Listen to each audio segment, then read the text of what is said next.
முஸ்லிம் முன்னேற்ற கழகத்தில் என்று ஒரு கருத்தை மக்கத்தில் இருக்கிற எங்களோட மாவட்ட செயலாளர் சொன்னார்.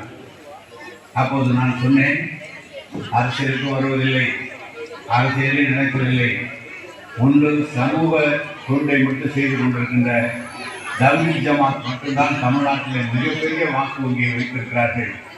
திருச்சியிலே பெரிய ஒரு மாநாடை நடத்தி அதை நிறுத்தி இருக்கிறார்கள் என்று சொன்னேன். எஸ்டிபி இருக்கிறது என்று தான் சொன்னார்கள். ஆனால் இப்போது நம்ம ரஃபீக் அவர்கள் சொல்கிற போது நான் திமுககாரன் தான், இன்றைக்கு நான் இந்த அமைப்பிலே வந்திருக்கிறேன், ஆனால் தொடர்ந்து வாக்களிக்கிறேன், தொடர்ந்து பாஜக அரசை வீழ்த்துவதற்காக முஸ்லிம்கள், கிறிஸ்தவர் மக்கள், மத சிறுபான்மை மக்கள் மிக சிறப்பாக எடுத்துக்கொண்டிருக்கிற முயற்சி ரஃபீக் அவர்களே வந்திருக்கிற யூபிக்கு சேர்ந்த அத்தனை அமைப்பாளருக்கு ஒன்று ஒரு நல்ல செய்தி. நாங்கள் முதலமைச்சர் நம்முடைய சட்டமன்றத்திலே சிஏஏ சட்டத்தை எதிர்த்து தீர்மானம் நிறைவேற்றினார். தூய்மை சட்டத்தை எதிர்த்து ஏன் இஸ்லாமிய மக்கள் நாங்கள் சகோதரர்களாக இருந்திருக்கிறோம், ஏன் இந்த சட்டத்தை நீங்கள் கொண்டு வருவீர்கள் என்று எதிர்த்து நம்முடைய சட்டமன்றத்தில் தீர்மானம் நிறைவேற்றினார்.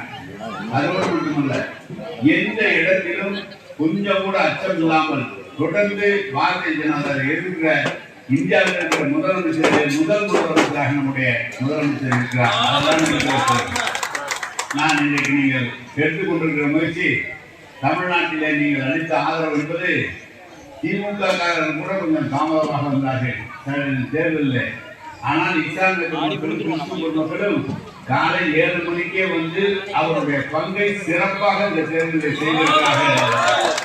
அதுதான் இன்னைக்கு இந்தியா முழுவதும் எதிர்கொள்கிறது. தமிழ்நாட்டிலே 40 சட்டம் வந்த பிறகு பீகாரிலே சிறப்பாக இருக்கிறது, மகாராஷ்டிராவில் சிறப்பாக இருக்கிறது, உத்தரப்பிரதேசத்தில் கூட சிறப்பாக இந்தியா கூட்டணி வெற்றி பெறும், ஆட்சி மாறும் என்ற நிலைமைக்கு அத்தனை பார்வையாளர்கள், அத்தனை நாட்டுக்காரர்கள், இன்னும் சொல்ல போனால் யாரெல்லாம் மீண்டும் அவர்தான் வருவார் என்று சொன்னது போக இப்போது அவர் வரவே முடியாது என்ற ஒரு நிலைமை ஏற்படுத்தியதற்கு இங்க இருக்கிற சிறுபான்மை மத சிறுபான்மை மக்கள் எடுத்துக்கொண்ட முயற்சி தான் என்பதை தவிர்க்க முடியாது, செய்ய முடியாது. எனவே நீங்கள் எடுக்கிற முயற்சி வெற்றி பெறும். இந்தியாவில் மீண்டும் அவர் 3வது முறையாக ஆட்சிக்கு வர முடியாது. எனவே உங்களுடைய பாதுகாப்பு, உங்களுக்குள்ள உரிமை, இந்த தமிழ்நாட்டில் இருக்கிற உரிமை அத்தனையும் பாதுகாக்கப்படும். நீங்களும் சுதந்திர மனிதனாக இந்த தமிழ்நாட்டிலே மட்டுமல்ல இந்தியாவில் இருக்கிறார் என்ற ஒரு நிலைமை இப்பொழுது வர இருக்கிறது.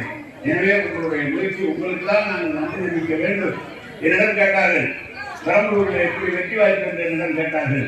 நான் சொன்னேன், எங்களுடைய இயக்கம் அதோடு எங்கள் சிறுபான்மை மக்களுடைய ஆதரவு என்று மிகப்பெரிய வெற்றி எனக்கு தரும் என்று சொன்னேன்.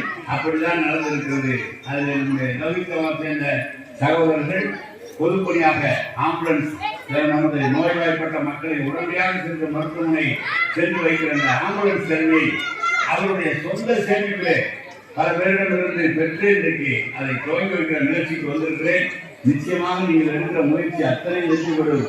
இந்த இஸ்லாமியர்கள் மீது நீங்கள் வைத்திருக்கிற அன்பு நிச்சயமாக அவர்கள் உங்களை என்றைக்கும் நினைத்துக் கொண்டிருப்பார்கள். உங்களுடைய பணி ஓங்குக, சிறக்க, என்றைக்கும் நான் உங்களோடு இருப்பேன் என்று சொல்லி வாழ்க உங்களுடைய பணி என்று சொல்லி அமைகிறேன். வணக்கம், நன்றி.